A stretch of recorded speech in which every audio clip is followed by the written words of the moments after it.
Well, here we are for another meeting of our cultural group, of our cultural effort to make CEBRI more relevant in terms of what cultural diplomacy should be for Brazil and its partners. We are very happy to have today with us a distinguished Japanese guest who is on screen now, and behind him, a glorious Japanese landscape, so that we have the perfect background for good ideas. I have with me also André Corrêa do Lago, our ambassador in India, who is an outstanding man and a great contributor to the Brazilian effort to be more active on cultural diplomacy. Cultural diplomacy is something which we have, to some extent, neglected, not forgotten, but neglected, as we were, in a sense, trained to be more hard-nosed, to deal more with the practicalities of the business, and forgetting to a large extent that soft power is a very efficient type of power, a kind type of power, a one which influences, which in a sense brings peoples and countries and people together. So we are in many ways being constructive. And CEBRI has found a niche of opportunity, an area in which we can invite people like Professor Watanabe and Andrea, who is obviously one of us, to discuss matters which are relevant. Brazil has been, I am afraid, very much on a deficit side in cultural diplomacy. We have been less active than we should. We have been projecting recently an image which I find is not exactly what we should do. So we must attempt to do better, to do more, and to show Brazil with a friendly, open face to the world, the kind of face we really have. We are an open-minded country, an open-minded people, and we need and we want to have partners all over the world. So our meeting today will be based on these premises. And I'm here just to say, welcome, Professor Watanabe, welcome to all of my fellow partners, and especially to say hello to all of those who are listening and viewing us, because our discussion promises to be enlightening, instructive, and I hope helpful. So seeing this on behalf of CEBRI, and CEBRI is proud to have the Center of Cultural Diplomacy, and very much happy that Evangelina Zaira is in charge. So for all these reasons, welcome all of you. And I think that with those welcoming words, which are heartfelt and very warm, Professor Watanabe, we welcome you to Brazil. And I wish I had behind me a Brazilian Boulevard's garden, which would not rival with yours, but would suggest that we are on the same wavelength. So good luck to all of us. Vamba, you can carry the ball from now on, please. Thank you, Ambassador Zambuja. Good morning to our Brazilian audience, and good evening to the Japanese spectators. My name is Evangelina Seiler, Senior Fellow of the Culture and International Relations Program at the Brazilian Center for International Relations, CEBRI. Cultural diplomacy and public diplomacy are two concepts that are central to a country's identity. In this regard, there is no doubt that Japan has implemented public diplomacy as an effective tool to establish good relations with other countries. Examples of Japan's cultural presence in foreign countries are many, ranging from food to literature, from cinema to arts. In São Paulo, for instance, Brazilians can travel to Japan without leaving the city center. Along with Los Angeles and London, the city hosts Japan House, a hub created to present all elements of the genuine Japanese culture to the international community. Today, we have good opportunity guided by high qualified participants to understand Japan's principal policies, positions, and contributions to cultural diplomacy. Therefore, it is with great honor that I introduce the specialists who will conduct us through this inspiring subject. Professor Yasushi Watanabe, Professor of Public Diplomacy and American Studies at the Graduate School of Media and Governance at the Keio University. Professor Watanabe is one of the most distinguished Japanese scholars of public diplomacy and has also researched in universities at Harvard, Oxford, Cambridge, and Sciences Po. Ambassador André Correia do Lago, member of CEBRI's International Advisory Board and Ambassador of Brazil to India, Correia do Lago was the Brazilian ambassador to Japan from 2013 to 2018. Ambassador Correia do Lago is a collaborator of the Culture and International Relations Program and is a well-known expert in arts and architecture. Ambassador Marcos Azambuja, Trustee Emeritus at CEBRI, Ambassador Azambuja coordinates the Culture and International Relations Program with me. He served as Ambassador to Brazil to France and Argentina. Ambassador Azambuja is currently a member of the Brazilian Historical Geographic Institute, the Institute of National Historical and Artistic Heritage, and the Roberto Marinho Foundation. And now we are going to start our webinar with Professor Watanabe. He will have 30 minutes for his presentation. Then after him, Ambassador Correia do Lago with 10 minutes, and after Ambassador Azambuja. I will make a sign to each one of you. I'm sorry if we have to interrupt, but we have time between 1 hour, 1 hour, 15 minutes to have our talk. And I ask the public to please send the questions, and they will be asked for the participants at the end of their speech. Thank you. Please, Professor Watanabe, the word will be with you. Yes, thank you for the kind introduction. I'm very honored to be able to join this webinar with distinguished guests. And I'd like to express my deep gratitude to the CEBRI for inviting me to this event. I have visited Brazil once back in 2014 to give a lecture at the Brazilian Association of Japanese Studies, which was held at the Federal University of Rio de Janeiro. And it was a short stay, so I didn't have time to visit São Paulo, but I enjoyed the walking around the famous spots in Rio de Janeiro, and I particularly loved the Royal Portuguese Library or Cabinet of Reading. And also I participated in a walking tour in the favela and found many Japanese karate school and judo and jujutsu school there. So today, I'd like to talk about how I see the trajectory of Japanese soft power, especially in the area of culture and the cultural relations. So let me share the slide. Okay, I hope you can see it. So soft power is a power of attraction or the ability to win the hearts and the minds of others and thus secure an optimal environment in which to pursue national and global interest. And the culture, political values, and foreign policy are the primary resources of soft power. And soft power itself is a relatively new concept, first coined in 1990 by Professor Joseph Nye of Harvard. But the diplomatic and cultural approach it denotes have a longer history in Japanese foreign policy. For instance, the Tokugawa shogunate accepted invitation from Napoleon III to participate in the Paris Exposition of 1867. And also a few years later, the Meiji government allocated as much as 1% of its entire annual national budget to Japan's participation in the Vienna Exposition of 1873.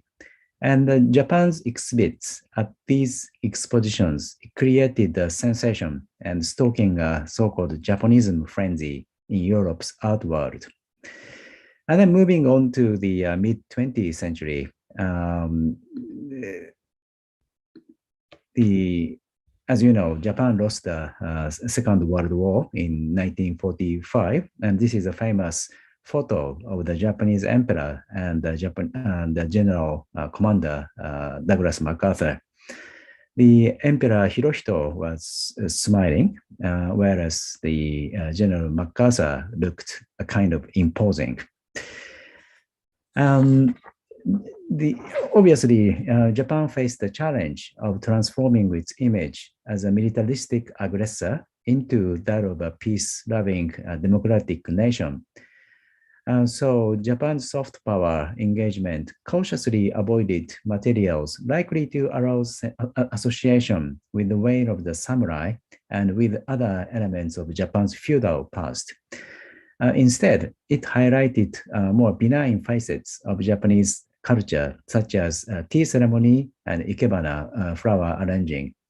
As a matter of fact, the ikebana has remained emphasis in Japan's diplomatic public relations, even to this day, as seen in the photographic calendars published and distributed annually by the Japanese government.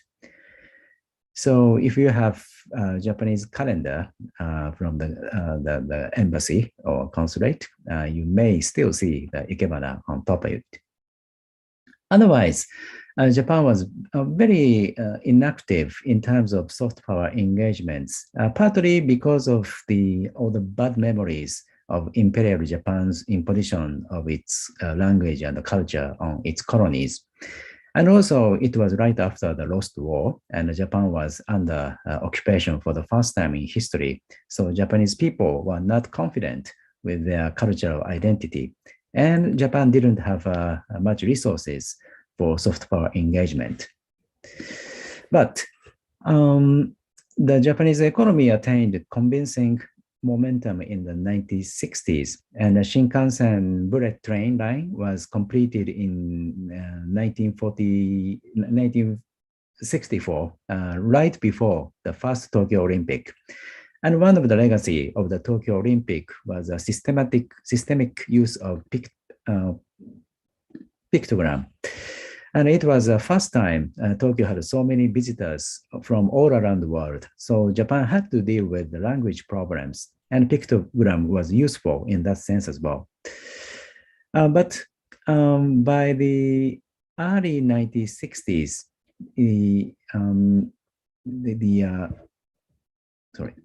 So by the early 1960s, the US-Japan trade imbalance had become a contentious issue. And the US-Japan relationship suffered another blow in 1971 in the form of a series of Nixon shocks. So there was a growing sense of suspicion and mistrust between the two countries. So in 1972, the Japanese parliament passed a bill that provided for establishing the Japan Foundation in the name of promoting mutual understanding. And also, it was during this period that Japanese economic inroads in Southeast Asia had encountered local protests. So Southeast Asia also increasingly became a focus of Japanese soft power engagement in the late 1970s, along with United States. But overall, unlike the previous period, the Japanese people gained more confidence in asserting their cultural uniqueness. And actually, it became necessary to do so in order to defend Japan's new presence in the global economy. However, critical voices continued to arise in the United States and Europe in the 1980s, calling for Japan to shoulder more responsibility as a member of the global community. And pressure mounted for Japan to provide support for multilateral peacekeeping operations and a similar undertaking, and to expand its government development assistance and other economic assistance for developing the nations. And Japan's trade surplus with the United States had become especially a vexing problem. and the mutual security arrangement between the US and Japan had long been a nagging source of mutual discontent. And that discontent had worsened amid US dissatisfaction with the Japan's contribution to the UN authorized military action in the first Gulf War. So in 1991, the Japanese government decided to invest 50 billion yen in establishing the Center for Global Partnership inside Japan Foundation. And its founding mandate was to promote US-Japan cooperation in policy initiative aimed at addressing global issues of mutual concern. For instance, the supporting democratization in developing nations, addressing threats to the environment, and combating contagious diseases and pandemics. And this is a photo of the two primary drivers for the establishment of Center for Global Partnership. On your left, you can see the Secretary George Shultz, and on your right, you can see the Japanese Foreign Minister Abe, who is the father of former Prime Minister Abe. And I think that the establishment of Center for Global Partnership was a turning point in the history of Japanese soft power engagements in tackling the global issues of multinational concern through a genuinely bilateral and multilateral approach. So with the Center for Global Partnership, I think Japan embraced the paradigm shift. It began to emphasize its common ground with other nations, not just its uniqueness. And another important development at this stage is, especially around year 2000, is that Japanese contemporary culture began receiving extensive attention in many parts of the world. Certainly, there were a certain number of Japanophiles interested in traditional culture or high culture, such as ukiyo-e or no, or kabuki, and such figures like Kurosawa Akira, Ozuya Sujiro, and Mishima Yukio, and Kawabata Yasunari were popular subjects of research in the field of Japanese studies. But since around year 2000, more contemporary culture became popular, starting with manga and anime, and then gaming software, and also fashion, cuisine, architecture, and so on. Maybe some of you know better than I do, but the Pokemon, Hello Kitty, Hatsune Miku won a big market overseas. And the Japanese word otaku became an English vocabulary. And actually, even more remarkable was that former Prime Minister Shinzo Abe appeared as a Nintendo game character Super Mario or Abe Mario at the closing ceremony of 2016 Rio de Janeiro Olympic. And Japan's Ministry of Economy and Trade and Industry embarked on the national branding campaign in 2011 to promote Japanese creative industries under the moniker of Cool Japan.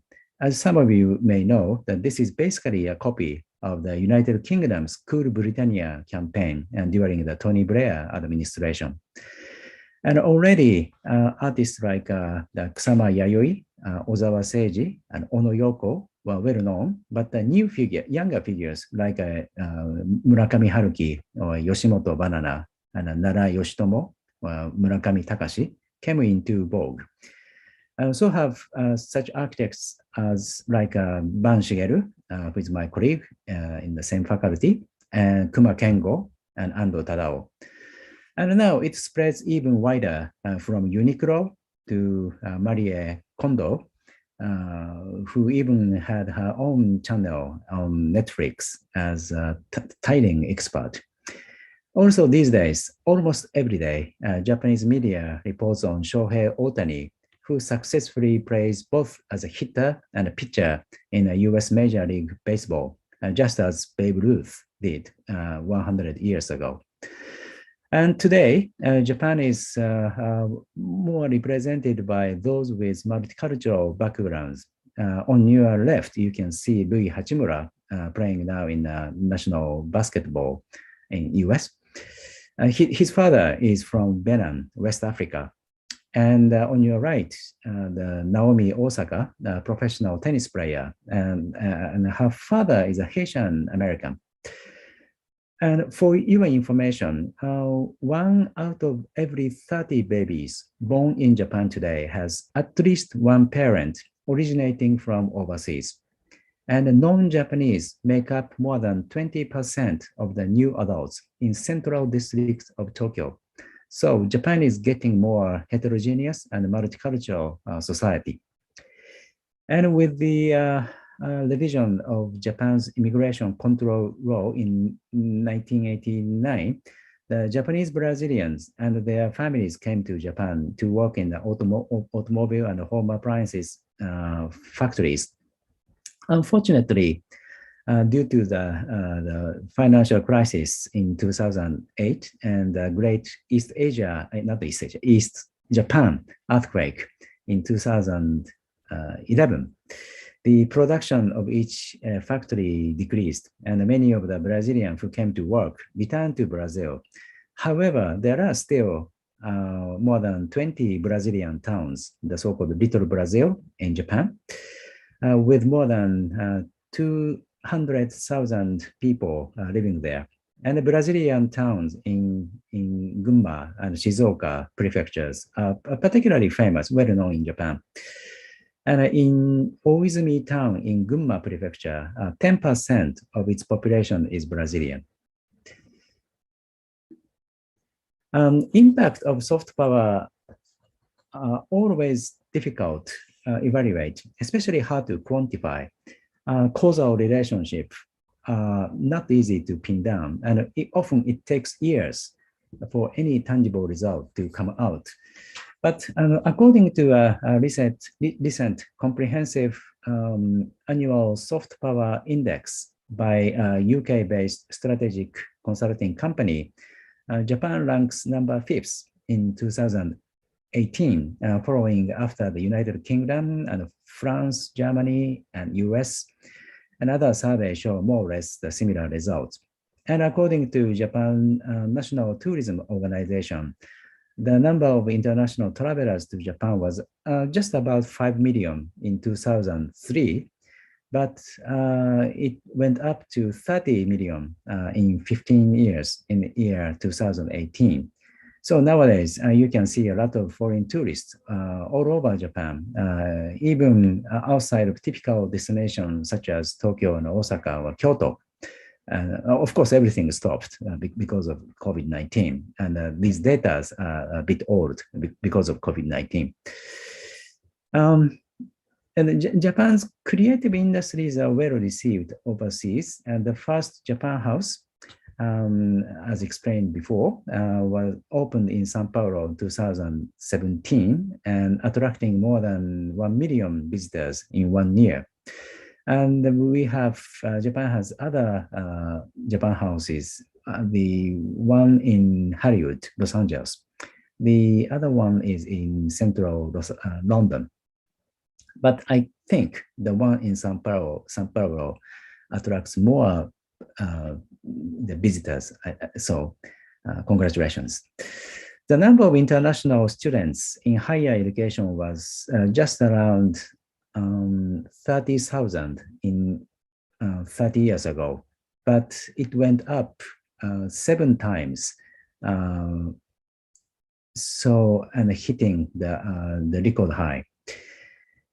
And from a public diplomacy or culture of diplomacy perspective, the Cool Japan or sort of creative industries is valuable as a gateway to Japan, especially for young generation of foreign countries.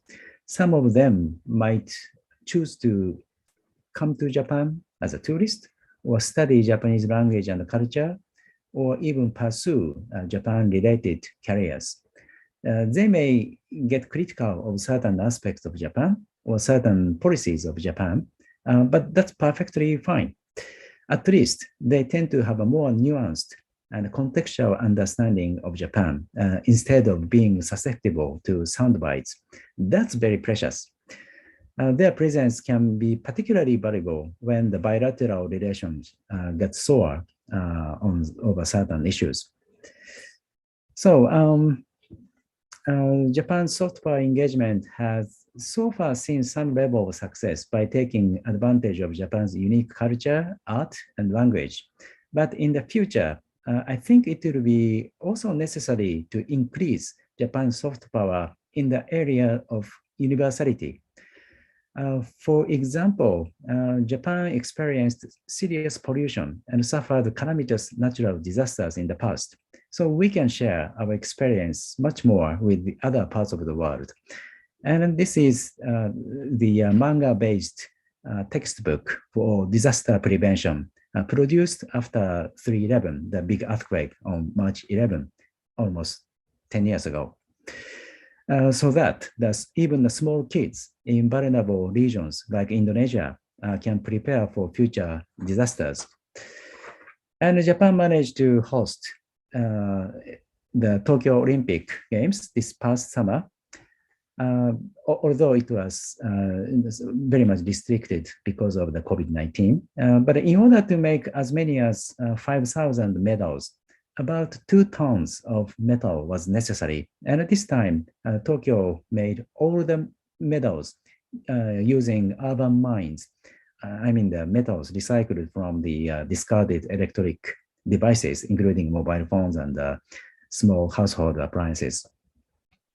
And speaking of political values, Japan's foremost diplomatic priority is to protect and defend the so-called liberal international order based on democracy, rule of law, human rights, and free trade, and so on. Now, after all, Japan was able to recover and prosper thanks to this order after the Second World War. And this order is especially important and must be maintained when anti-liberal phenomena such as the spread of terrorism, the rise of authoritarian states, the unilateral change of status quo by force, and the proliferation of weapons of mass destruction, and the rise of sharp power and the deep fake have all become conspicuous. And in this regard, Japan is greatly concerned about North Korea's nuclear missile development and China's military expansion. Hence, the former Prime Minister Abe launched the concept of a free and open Indo-Pacific in 2016. And since then, the US, Australia, India, the UK, France have also started using this term. And Prime Minister Kishida took office last month, and this phrase is to remain central to Japanese diplomacy. Also, Japan has created the framework called the Quad with the US, Australia, and India, and primarily for the purpose of economic security. And this framework will be increasingly strengthened. And the US has created the framework for military cooperation with UK, Australia, called AUKUS, for more security purpose. And these multinational frameworks are extremely important. And of course, the US is Japan's only ally, and the current Japan-US relationship is its best in history. And in 2016, President Barack Obama visited to Hiroshima, and Prime Minister Shinzo Abe visited Pearl Harbor. So this is a great moment for reconciliation. However, it doesn't mean that Japan is always with the United States. When former President Trump withdrew from the Paris Agreement, or the TPP, Japan did not, nor did Japan recognize Jerusalem as the capital of Israel. And compared with Western foreign aid, Japan tend to give more consideration to the unique circumstances of other countries. So, and also, this is just an anecdote, but it may not be well known, but when the imperial family entertains the foreign guests, they do not make any distinction between countries. The drinks and the food they serve are at the same level, whether it's the president of the United States or the head of the small states. They treat them as equals. And this is the expression of respect for the position of other countries. So back to the main subject. So the Cool Japan in creative industry is important, but Japan's soft power engagement should go beyond cool in the next phase and further deepen its ties, network among liberal democracies or like-minded countries who aspire for liberal order in society and in the world.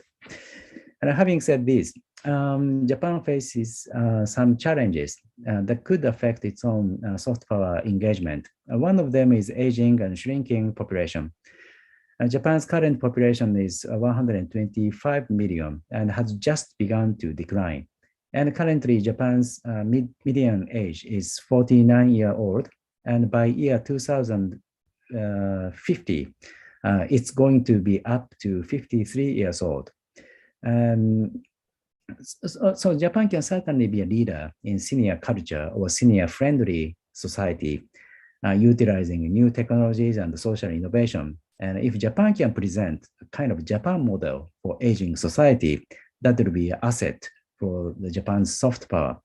But if not, it will be a serious liability. And certainly, Japan needs to be more socially inclusive and including women and minorities and foreigners.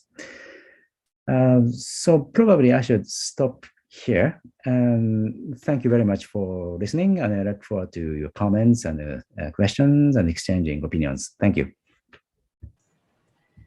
Thank you very much, Professor Watanabe. It was a great presentation. I think now we know a little bit more of Japan's culture and the way Japan uses culture to approach the countries.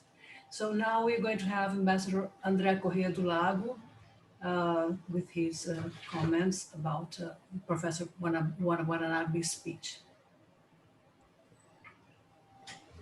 Thank you very much. It's wonderful to be with all of you and Professor Watanabe. As you know, I had the privilege of living 5 years in your country.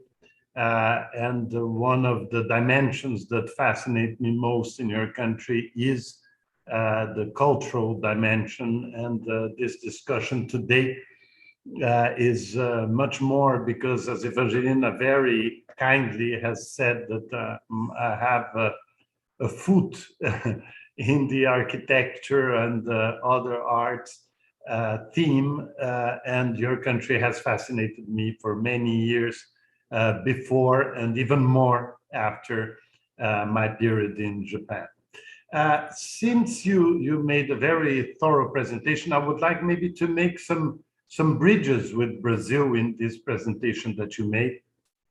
And I think that one of the things we have in common, and that's why this discussion is interesting, is that is that distinction that you made of first Japan presenting itself based on its past and based on its traditions, historic culture, and how today your country has a much stronger impact because of its contemporary culture, be it, as you mentioned, from pop culture to architecture, to design, to all these dimensions that have conquered the world.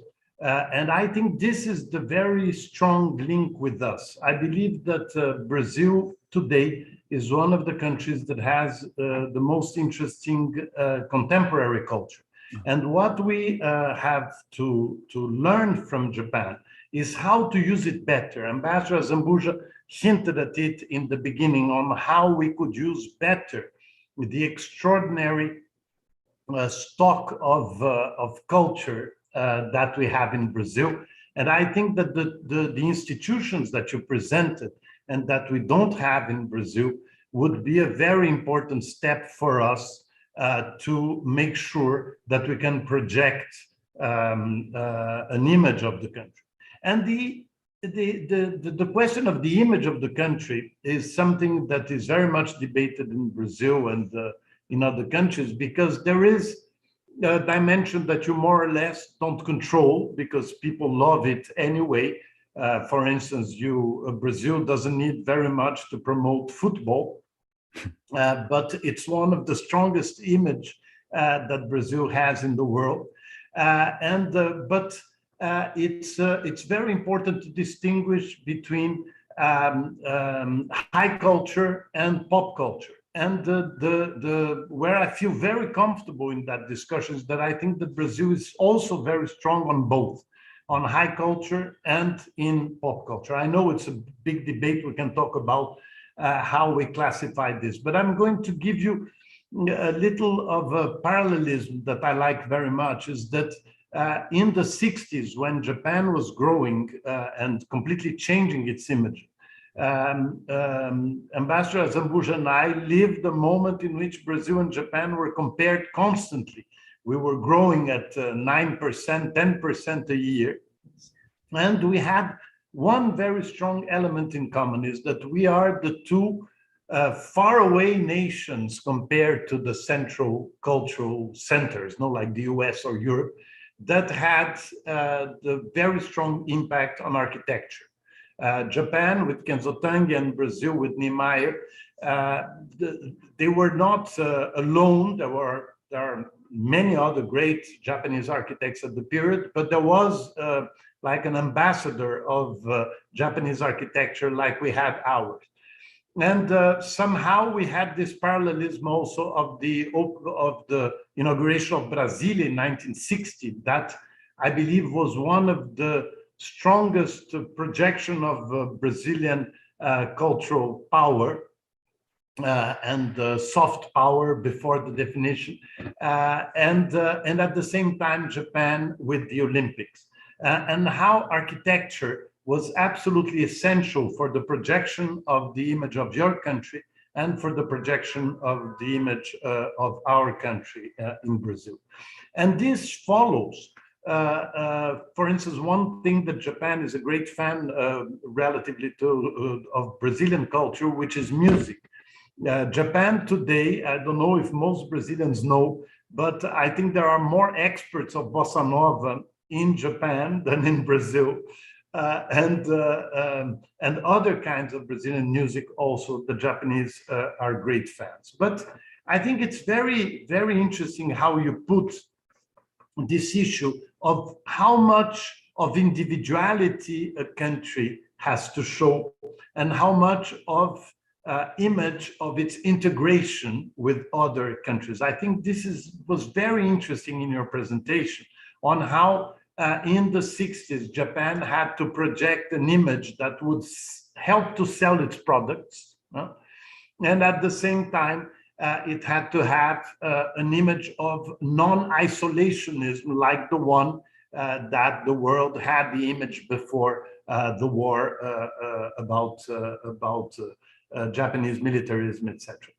I think that the more we think, and I hope Ambassador Zambuja agrees with me. By the way, I'm going to disagree, I think for the first time with Ambassador Zambuja on one subject, but I'm coming to this. I think we will agree that Brazil has chosen to bet on soft power. Our diplomacy in the region and our capacity to have very good relations and no border issues with any of our neighbors, etc., that is well known, was not the result of coincidences. This was a very, very big effort, and even more for a country that was the largest and the biggest economy and the biggest population in the region. So it was something that we look for. Then our agreements with Argentina regarding the elimination of our nuclear arms program is also something absolutely extraordinary. But so Brazil has chosen soft power by a political decision that is in all the parties in the country. No, it's bipartisan, would say the Americans, but in our case, it's multi-partisan. And I believe that this should call the attention of Brazilians how much more we need of a structure that thinks and operate our soft power. So the Japan Foundation has an incredible standard, and I'm a great admirer of the Japan Foundation. You mentioned other structures, but I believe that I hope this will stimulate our Brazilian side to think, to have something that can also pick and choose the best that Brazil has in all varieties of themes, be it cuisine that Japan exploited. I think only France and Italy exploited it so well, to contemporary art, etc., that I believe we would be extremely comfortable. My only disagreement with Ambassador Zambuja, I'll say now, is about garden design. Is that probably nowadays there is an international recognition that Roberto Burle Marx was probably the most influential garden designer of the 20th century. And there is a very interesting American author that says that what was necessary for a country and a garden designer from a country to be so influential in the 20th century was not to have a tradition of great gardens. So it was not a French, it was not an Italian, it was not a British, it was not a Japanese, it was a Brazilian in a country that had beautiful plants, but no tradition of garden design that could do that. And by the way, there is, we can debate that also, but the fact is that what I think is the interesting exercise that Japan did is whatever the section of culture, be it pop culture, Hello Kitty, or be it manga, or be whatever, or architecture or design, the choice of Kuma Kengo to design the Japan House in São Paulo was quite wonderful. But whatever section, if Brazil dedicated itself like Japan, we would have amazing people to showcase and amazing works to showcase to the world. And I believe this would have an immense impact on our necessity to export more and more finished products. So these are only my comments at the moment, just to provoke a little and have a little debate with also my Brazilian friends. Thank you, Andrea. That's always very enlightening to hear you. Ambassador Zambuja, now you have the word, 10 minutes. I am delighted with this conversation. Let me make a few points, which I hope can not clarify our relations are clear enough, transparent enough, but and then add some light into this. I am familiar with Japan.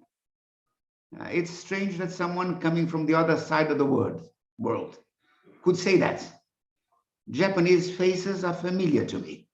Japanese food is familiar to me. Japanese attitudes are familiar to me.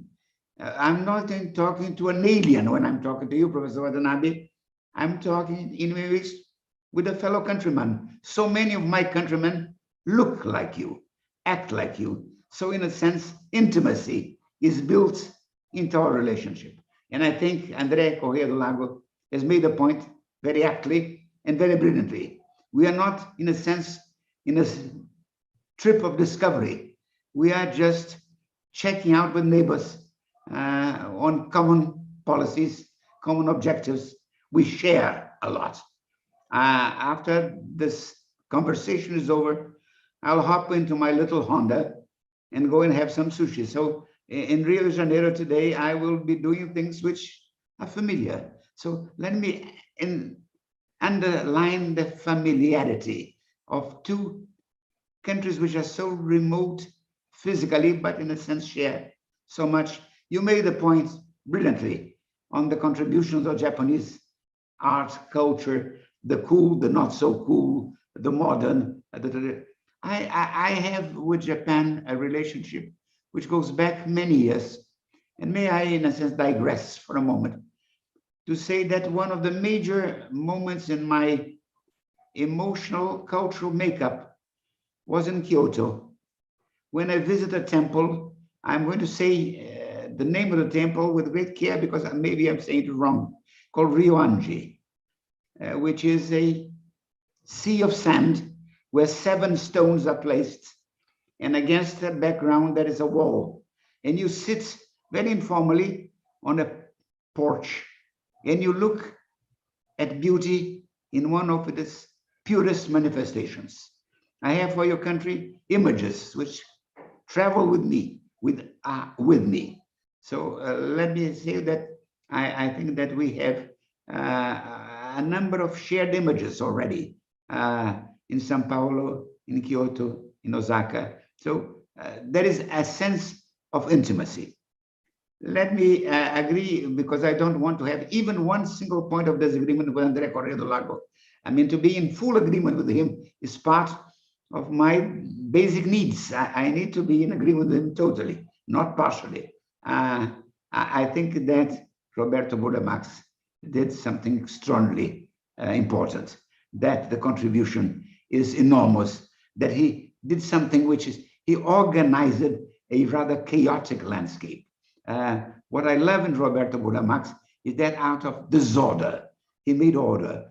He created in the chaos, which is our vegetation. Oh my God, thank you for that image. That is, every time I see it, I have again the same sense of wonder and perfection. So don't bend so much, Professor. I'm worried about your back. Since my back is troublesome, I worry about yours. So I think that we must work together much more closely, much more intimately. Others before us have done the work, the basic groundwork. So it's easier for us. Nothing really prevents us from sharing and from acting together. My conviction is that in terms of culture, soft power, shared purposes, we have a natural agenda. And we have, you know, although André was a brilliant ambassador of Brazil to Tokyo, we have so many ambassadors in Japan, and Japan has so many ambassadors here. We don't lack ambassadors. Every Brazilian who loves your country is, in a sense, an ambassador. Every Japanese who came here is an ambassador. So we have a world of ambassadors doing the right things, and we should just encourage them to do more and do better. As you know, Brazil is going through a moment of certain difficulties in terms of its international relationship. We have missed, to some extent, our track. Brazil has to go back on track. It's not difficult to do so. It's natural to do so. We will do so. But I think that way. My feelings when I hear you speaking and André speaking is that, and both of you, in a sense, chose 2 fields in which I think the identities are very dramatic: landscaping and architecture.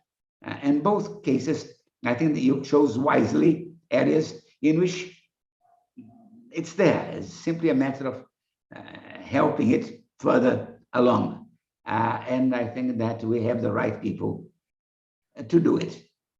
I don't think that I would like to conclude these remarks, which are very broad, very general, without making a comment is appropriate. When I first went to Japan, I did some shopping. And after I did I bought what I wanted, someone began to wrap it up. In my country, wrapping something up is normally throwing something into a box or a basket or a sack or whatever. In Japan, it was an art form. Someone was making the wrapping, did it so brilliantly that I began to feel guilty about opening my package. The package was such perfection, so carefully constructed, so lovingly visualized, that I said, well, opening this is a disrespect to the care, the concern, the precision, those qualities which are so eminently Japanese and which I value so much. So I will not wrapping up our conversation. Someone else will do so. But I would like to use that the contributions of Japan, these culture and presence in this country, in my country, are enormous, valuable, cherished by us. And I think that we may simply continue on the right track. Let us not divert ourselves. Right now, until a few years ago, Asia to a Brazilian was exclusively Japan. Now Korea and China rival you in presence, and this is not a threat. This is not something which we should discourage. On the contrary, we must add to our final package of Asian inputs into our culture. And I hope that we will be wise enough to do so, and that Brazil will become richer by absorbing more of what is an older, wiser, deeper civilization. So let me tell you, Professor, that listening to you was encouraging. When you showed the Hello Kitty images, I have grandchildren to whom that is not Japanese, it's totally Brazilian. I mean, what you perhaps don't realize is how much Japanese attitudes have become ingrained in our culture. It's already there. It's just a matter of nurturing it, of watering it, of making what Japanese gardeners do better than anybody else, making it grow and become brilliant. So, Professor, thank you for your presentation. I don't have a knowledge as André has of your architecture to make a contribution, but what I said is heartfelt and very deeply felt by me. So thank you for joining us in this conversation. Let's keep it going. Evangelina, take up the ball, please. Ambassador Zambuja, thank you again for your sharing with us your wise thoughts. And before I open to the public questions, I'm going to ask Professor Watanabe if you would like to make some comments about what you heard from our two ambassadors. Your phone, Professor, please. Your phone. One thing I really regret is that because of this COVID-19, the international travel is basically has stopped. So, of course, we have now new technology to enable us to do a dialogue, just as we do today now. But I hope that once the international travel resumes, the more Japanese people visit Brazil and more Brazilian people visit Japan, and restart the intense sort of face-to-face dialogue, because we have so much in common historically and culturally. And so I hope that the Japan House, which I was a little bit involved at the initial stage, will be successful and will be visited by particularly the young generation of Brazilians who will be a future village between the two countries and experience our culture and one day visit my country. So thank you. I think your mic is off now, this time. Thank you, Professor. Andrea? Van, can I say a little thing? Of course, always. No, because Ambassador Zambuja said something that I believe we should stress, is the fact that we have so many ambassadors of Brazil in Japan, and we have so many ambassadors of Japan in Brazil in the cultural, intellectual area. But I would like to pay a special homage on this opportunity to maybe one of the persons that has most help, that has brought more help for Brazilian soft power in Japan, who unfortunately died this year. It was Chef Mari Hirata, And Mari was the ideal of that Ambassador Azambuja was mentioning, because she was teaching Brazilian food in Japan and opening the eyes of Japanese to Brazilian products. And in Brazil, she would bring to some of the most influential people in Brazil how to really appreciate the sophistication of Japanese food. So I just remember that I cannot not pay an homage to Mari Hirata, who left us this year. Thank you, Andrea. Absolutely. She was a remarkable person, and she really left very strong knowledge of Japanese culture with us. So now, Ambassador Azambuja, Professor Hirata, can I make the questions from the public? Sure. Thank you. So we have a comment from our trustee, Roberto Teixeira da Costa. I'm going to read it for you. I would like to remind the importance of the Japanese food as around in Brazil. In São Paulo, there are so many Japanese restaurants that probably are in a superior number of the restaurants of other nationality. Kitchen is also culture. Thank you, Roberto. So we are going to start with the question to Professor Watanabe. How Japan's diplomacy changed after World War II? That's the question from Maria Beatriz Souza Martinez. Okay, thank you so much. I think the biggest change is that Japan has abandoned the sort of militarism and changed it to the democracy. And that's the biggest change.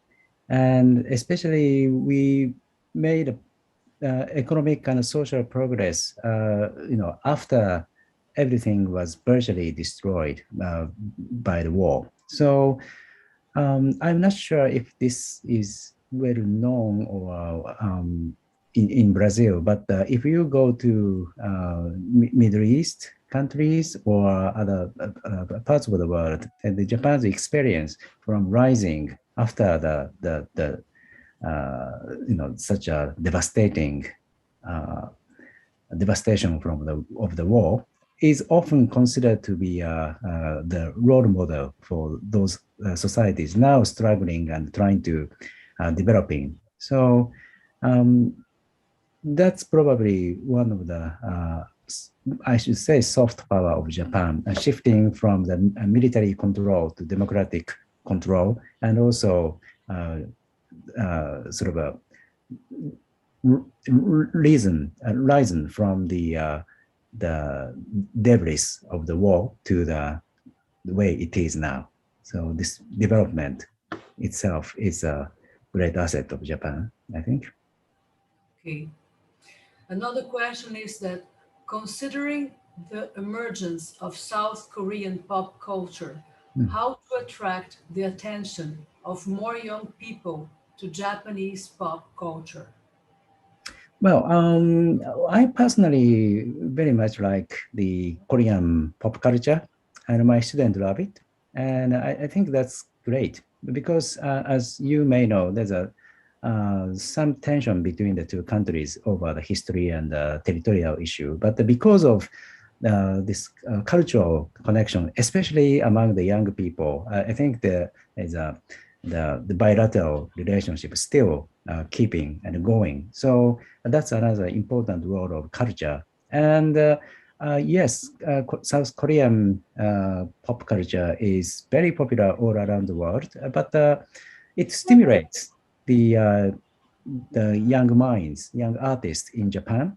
And also, I'm not sure if this is well known, but there's lots of collaboration between Korean artists and Japanese artists and the musicians and so on. So I don't think this is a zero-sum game. I think there's a kind of could be a sort of a positive sum game. So I very much welcome the South Korean being so successful with this cultural spheres. It's much healthy to compete with each other over this issue rather than the military things.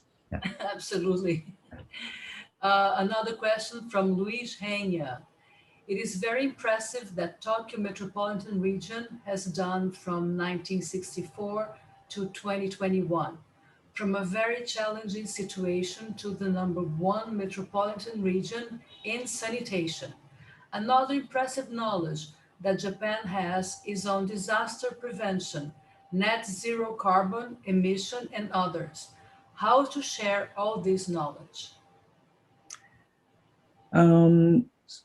So how to share? Well, probably there must be a lot of exchange among the experts, but on a more kind of grassroots level,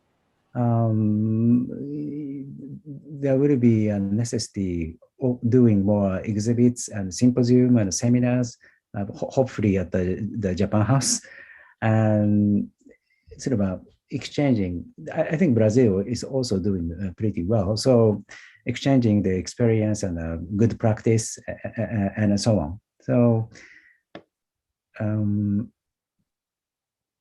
but among the experts, I think there's much discussion and meetings going on. Okay. And now we have a question for Ambassador Correa do Lago. Do you see any influence of Japanese culture diplomacy in India?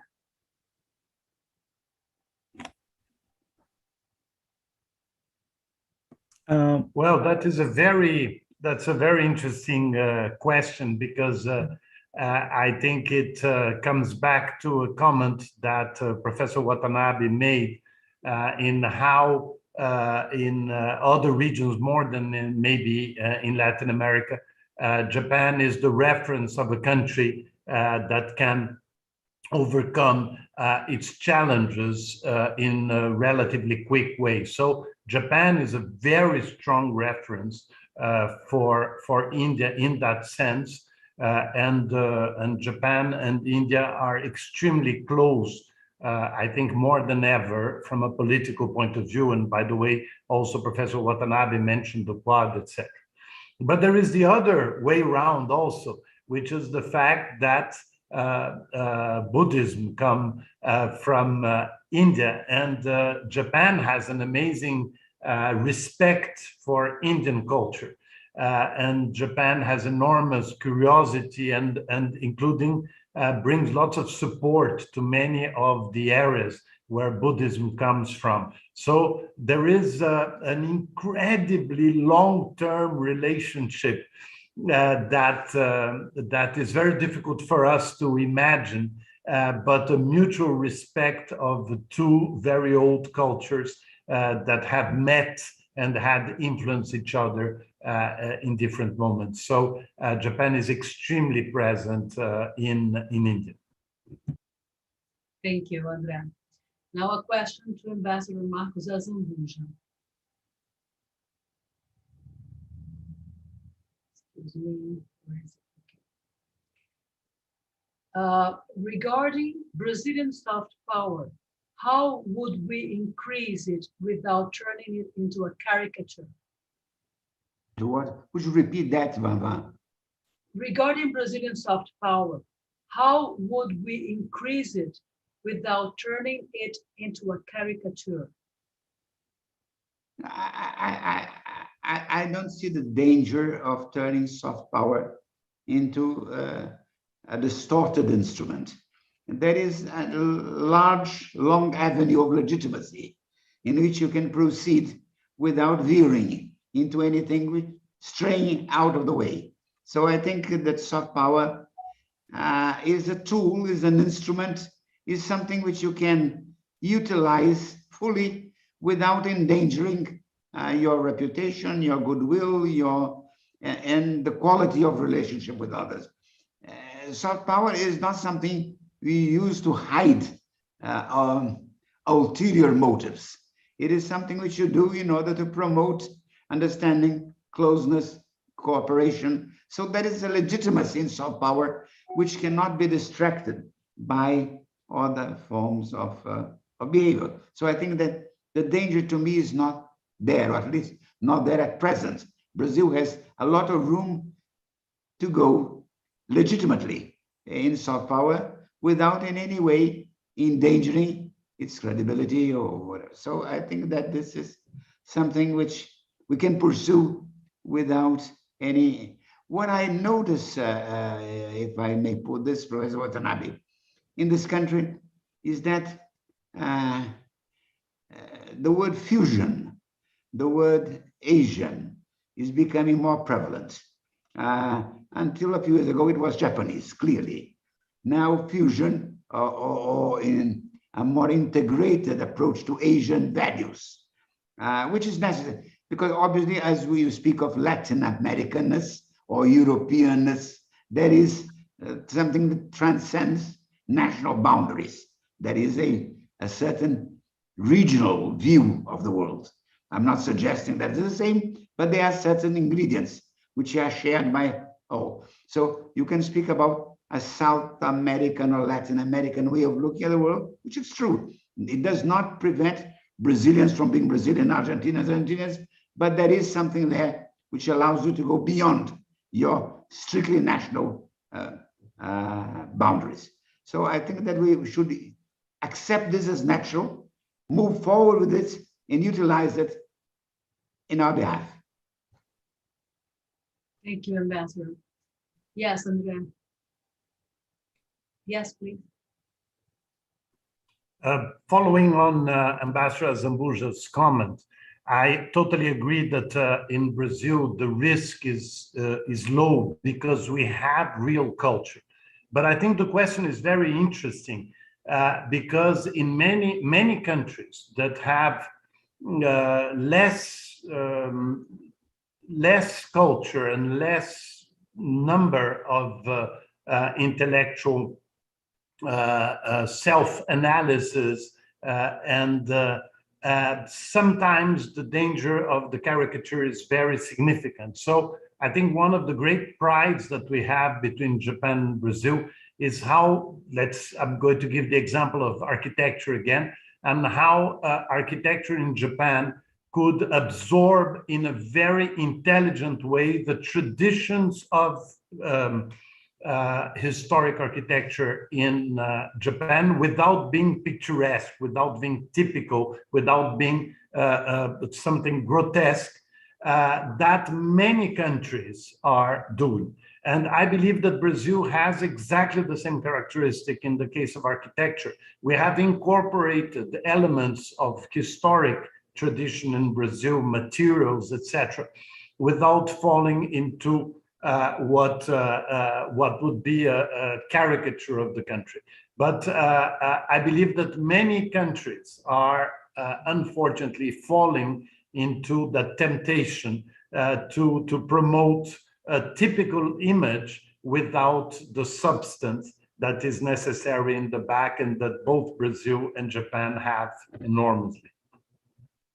Exactly. Banality is the problem. Yeah, very good. Thank you. Professor Watanabe, we have two more questions for you. One is, I'm going to make them together because they are linked to each other. Within the broader picture of Japanese cultural diplomacy, to what extent do you believe universities hosting foreign students help boost Japanese cultural influence? And the other question is, to what extent, if any, do you believe having foreign students studying Japan helps increasing cultural dialogue between Japan and the countries students come from? Thank you very much. Yes, definitely. One thing I appreciate the presence of international students in university setting is that they try to understand the Japanese language and culture and society. So whenever news headlines or what should I say, the media soundbites say about Japan, those students have a more deeper and nuanced understanding of Japan. So I think that's very precious. the presence of those people who have a deeper understanding. And sometimes they can be critical of Japan, and sometimes they can defend Japan, or whatever. It's perfectly fine to criticize certain aspects of Japan or certain policies of Japan, as long as they have a good knowledge of Japan. And that's important input for Japanese people to take a look at our own society and make an improvement based on those critical voices. So I think definitely the international students is a big asset for Japanese university to have. Fortunately, I think both Brazil and Japan have freedom of speech. So they can express the differing views openly. And one thing I was impressed looking at the 2016 Rio de Janeiro Olympic was that there was a demonstration going on against the Olympic. And also there was some protest in Tokyo this past summer about the Olympic as well. But at least they could voice the opposition and presenting different perspectives. And that's very important because some countries, even big countries, does not have that luxury of allowing people to speak free minds. So as long as we exchange ideas with free mind, especially among the young people, I think that would be beneficial to both Japanese people and also international students. Okay, thank you, Ambassador. We have a final question for the three participants, which is from Lisa Adorno. The question is, with the internet, how countries can guide their cultural diplomacy nowadays? I'm going to repeat it.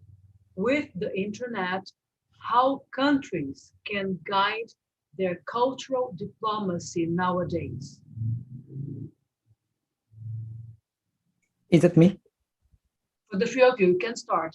Yes. Of course, now you can get the instant image of other countries on YouTube or Twitter or Instagram or whatever. And also, the one thing I missed pointing out in the previous question is that sometimes the students or international students or travelers or residents or so-called diaspora community send their opinions and the news to the families in the mother countries, and those informations have very strong impact on the image of other countries. So that's part of I think the cultural diplomacy or public diplomacy, and so it's not something you always do with the foreign residents. Sometimes how to take care of the local foreign community is important, even becoming even more important because of this internet or new technologies. Andrea? Yes, I tend to agree. I think that what we have today with the internet, many fabulous things, but you have excess information. And in one way, it's good because you have access today to things that were unthinkable before. I'm going to give you an example of something we're doing to try to promote Bossa Nova in India. In India, people know very little about Bossa Nova. Is that you go to YouTube and you have the most extraordinary recordings, videos of the best Brazilian music with the best performer in the most incredible context, and you can use this to promote. Now, what is the function, a bit in the line of what Watanabe-san was saying, is that the function that the state or the entity that is promoting the culture of the country, is to pick those things which will obviously not eliminate the fact that there are also thousands of negative things about our countries in the internet, and that you cannot control. As you were saying, Watanabe-san, we are both countries where we have freedom of speech, so anybody can put anything about our countries. But that makes it even more important to have an entity that picks and chooses the things that have a special symbolism, a special quality that will promote an image. Obviously, you're not going to eliminate the other, but if you don't help the promotion of extraordinary artistic and cultural achievements and exercises, I think obviously you end up losing to these images of everyday life that may be prejudicial to the image of the country. But it's not about creating a fake image. It's about competing with the fake and the bad and inputting the best. But it's not about propaganda in the worst sense of it. It's soft power is about the truth, but is about showing the best as long as it's true. Thank you. Ambassador Zambuja, would you have any comment for this question? Let me repeat it again. I'll just add one or two thoughts to what has been an enriching discussion. The pandemic made me value even more the possibilities of the internet, of access, of what we're doing today in a very simple way would be an impossibility a few years back. So I have a sense that my concern is that we are developing technology so fast that the ethical substract to them is not keeping pace with them. So what I'm trying to say is that technology is moving so fast, science is making such leaps that we have not developed the ethical framework in which to operate totally. This takes more time to legislate, to examine the legal complexities, to consider the moral values implied.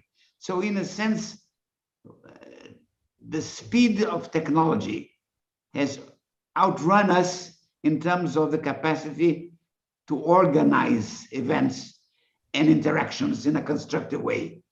We should not stop doing what we're doing. We simply should act in a parallel way to create moral frameworks, ethical frameworks within which to proceed.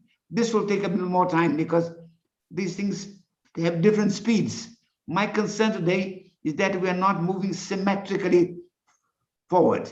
Technology moves by leaps and bounds, and the development of rules, of norms of behavior takes longer. So we should not be impatient, but act in a deliberate manner to provide the internet with a moral and legal framework in which to operate, without in any way creating obstacles to the free flow of information, of ideas, of this extraordinary revolution we are going through. So my desire is to see more progress on the political, ethical side without harming or, in a sense, delaying what is, by and large, an extraordinary event that allows us today here to be sharing views in such a simplified way. So my concern is that we must act to make the political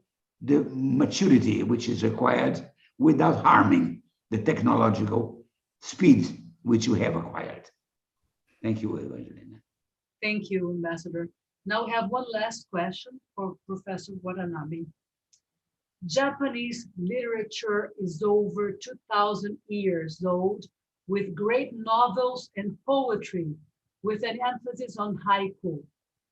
Couldn't the greater dissemination of this literature in Brazil be of great value to both countries? Yes. One thing I'm really gratifying to see these days is that for instance, haiku is now made by lots of non-Japanese people living overseas, and as a tool to express their feelings and anxiety and joy of life.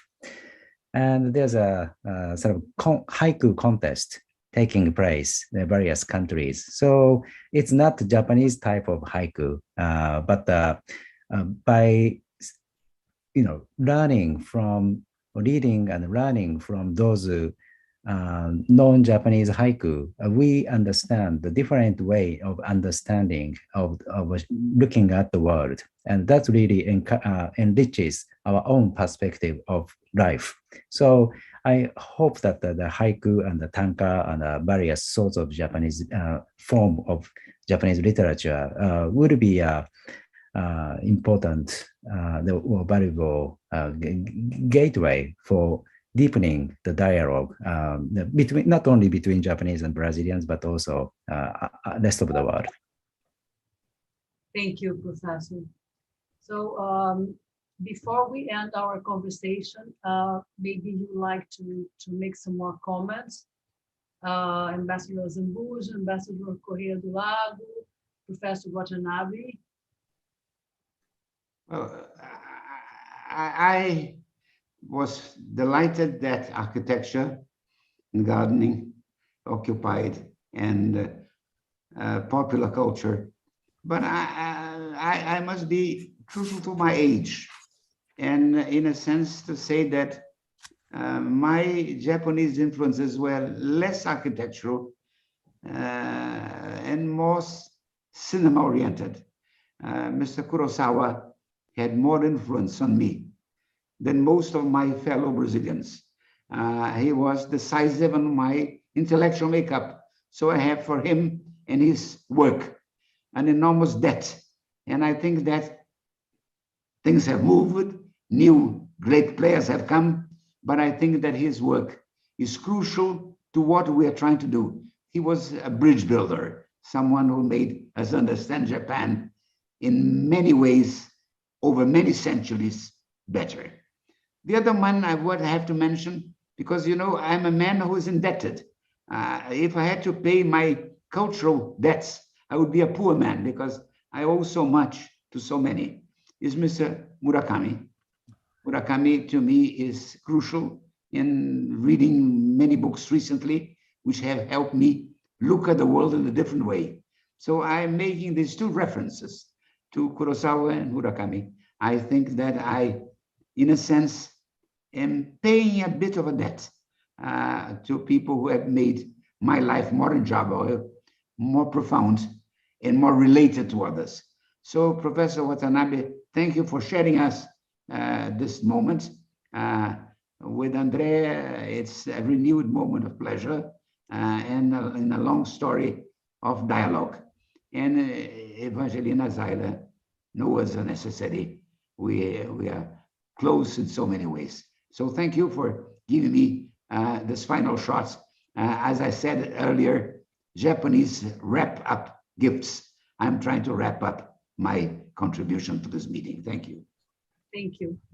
And before I thank you all, I would like to mention Tanizaki, which was a great reference for me in Japanese literature. Just a brief thought. I would like to thank you all, Professor Watanabe, for sharing with us some aspects about the importance of cultural diplomacy in shaping countries' identity. I would like also to thank Ambassador André Correa do Lago and Marcos Azambuja for their comments. And on behalf of CEBRI, I would like to thank the audience, which today we had 100 people following us, staying with us for the whole talk.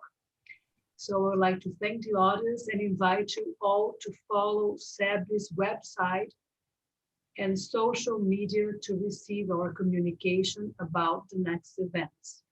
Thank you very much.